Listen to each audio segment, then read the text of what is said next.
This is basically Turok episode 1. It's the beginning of the Turok legend. The other stuff you're not seeing in here right now is like the environment mapping.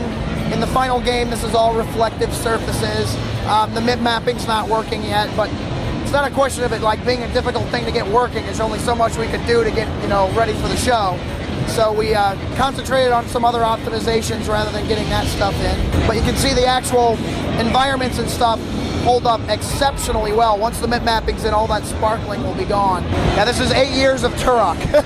We've got a new boring weapon, fires 5 bores instead of 1, and it will strike each of the shoulders, the head, and each hip. And as the guy's thrashing around, it'll blast his legs off, and chop each of his arms off, then his head off, and he'll have a little trunk. Blah. It's very disgusting. The new minigun we've got in the game, 18 barrels of 20mm death. I just said, you know what? We need to have a bigger minigun. Bigger, bigger, bigger. So I just said, let's make 3 miniguns into 1 minigun. So you have 3 full miniguns all rotating around a single chamber and counter-rotating to that motion. It's amazing. It'll vaporize anything in its path. All of the enemies are either dinosaurs or reptilian creatures called slugs. The leader of their army wants to just pretty much crush anybody who resists him. So you've got a lot of dinosaurs. You've got raptors, T-Rex, Triceratops, Stegosaurus, Brachiosaurs. You've got tons of dinosaurs in the game.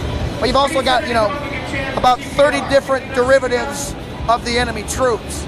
So you got huge guys with miniguns, medium-sized soldiers, scouts, snipers, rapiers, these priests that cast spells. And if you're a fan of the first 2 games, this is going to feel like going home to you. But it's going to feel like going home the way you always wanted to, So the flying stuff holds up extremely well.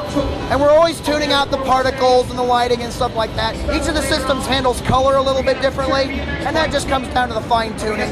So the exact same texture map on all 3 different systems will look quite different in terms of the shade and the intensity of the color. And that's the kind of stuff we will always be tuning and tweaking out per system to make sure the game plays.